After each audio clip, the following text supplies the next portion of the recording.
ગંગાજી નર્મદાજીના બેવડા સ્થાનનું પુણ્ય લાભ લેવાનો અવસર એટલે વૈશાખ સુદ સાતમ। શિવજીએ સૌ કોઈના ઉદ્ધાર હેતુ ગંગાજીનું પૃથ્વીલોક પર અવતરણ કરાવ્યું, જે બાદ ગંગાજીમાં સ્નાન કરી લોકો પોતાના પાપ દોષોમાંથી મુક્તિ મેળવતા થયા। પરંતુ આ પાપોના ભરાવાથી મલિન થયેલા ગંગાજીએ શિવજીને પ્રાર્થના કરી કે મારામાં ઠલવાયેલા પાપોના નિવારણ માટે હું ક્યાં જાઉં। ત્યારે શિવજીએ વડોદરા જિલ્લાના તીર્થ ક્ષેત્ર ચાંદોદ નજીકના નંદેરિયા ગામ પાસેથી પસાર થતા નર્મદાજીના પ્રવાહમાં વૈશાખ સુદ સાતમની તિથિએ બ્રહ્મ મુહૂર્તમાં સ્નાન કરી આ સઘળા પાપ દોષોમાંથી મુક્ત થવાનો માર્ગ બતાવ્યો। આમ શિવજીની આજ્ઞાનુસાર પ્રતિવર્ષ વૈશાખ સુદ સાતમની તિથિએ ગંગાજી સ્વયં પાવનકારી સ્નાન કરવા અહીં પધારે છે અને સઘળા પાપો દોષોમાંથી મુક્તિ મેળવે છે। આમ ગંગાજી અહીં સ્નાન કરવા આવતા હોય વૈશાખ સુદ સાતમને ગંગા સાતમથી જાણીતી બની છે। ગંગાજી સ્વયં નર્મદાજીમાં સ્નાન અર્થે આવતા હોય ત્યારે ગુજરાતભરમાંથી ભાવે ભક્તો ગંગાજી નર્મદાજીના બેવડા સ્થાનનો લાભ લેવા મોટી સંખ્યામાં અહીં પધારે છે। આવી મહિમા સભર ગંગા સાતમની તિથિને અનુલક્ષી 22 એપ્રિલ બુધવારે રાત્રિના નર્મદા તટમાં ભરાયેલા મેળા તેમજ આજના પાવન સ્નાન તેમજ ઉપજ્યોતિર્લિંગ નંદિકેશ્વર મહાદેવના દર્શનનો લાભ લેવા ગુજરાતભરમાંથી સેંકડો ભાવિ ભક્તો આજે અહીં પધાર્યા છે અને નર્મદે હર ગંગે હરના જયઘોષ સાથે નદીમાં ડૂબકી લગાવી બેવડા સ્થાન થકી ધન્યતા અનુભવી રહ્યા છે।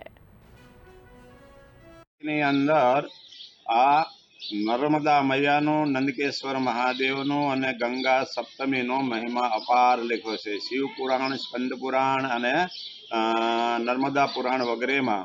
તો અહીંયા અનંત શ્રદ્ધાળુઓ લોકો ખૂણે ખૂણેથી હજારો આવે છે અને આખી રાત ભજન કરે છે અને પછી સ્નાન કરીને નંદકેશ્વર મહાદેવના દર્શન કરે છે અને પોતાનું જીવન સફળ માને છે।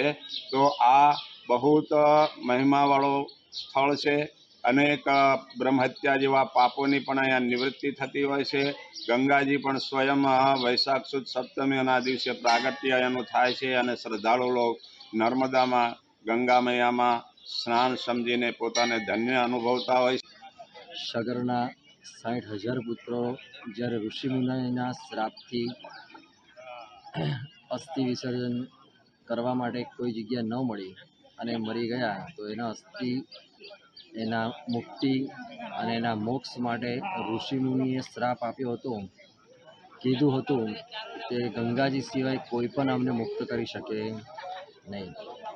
એટલે ભગીરથી રાજાએ સગરના કુળના ઉદ્ધાર કરવા માટે તપસ્યા કરી માં ગંગાજીને સ્વર્ગલોકમાંથી નીચે લઈને આવ્યા। નીચે આવતાની સાથે શંકર ભગવાને પોતાની જટામાં લઈ એક લટ છૂટી મૂકી ગંગાજીનું ધરતી લોક ઉપર અવતરણ કર્યું। અવતરણ કરતાની સાથે આશીર્વાદ આપ્યા કે તમારી અંદર જે કોઈ પણ સ્નાન કરશે એના સર્વે પાપો બળીને દૂર થઈ જશે। ગંગાજીએ પ્રશ્ન કર્યો કે આ બધા પાપ મારી અંદર જમા થાય તો મારા પાપ ધોવા માટે ક્યાં જવા? શંકર ભગવાને બીજો આશીર્વાદ આપ્યો કે મારા દેહમાંથી ઉત્પન્ન થયેલી લક્ષ્મીની દેવા એવી જ નર્મદાજી, તું 1 વર્ષમાં જે એક વખત સ્નાન કરી આવજે, તારા સર્વે પાપો બળીને દૂર થઈ જશે। તો આજે જગ્યા ઉપર બેઠા છે એક કલહોડી નામનું તીર્થ ચાણોદ નજીક 3 કિલોમીટર દૂર નંદેરિયા ગંગનાથની વચ્ચે આવેલું છે।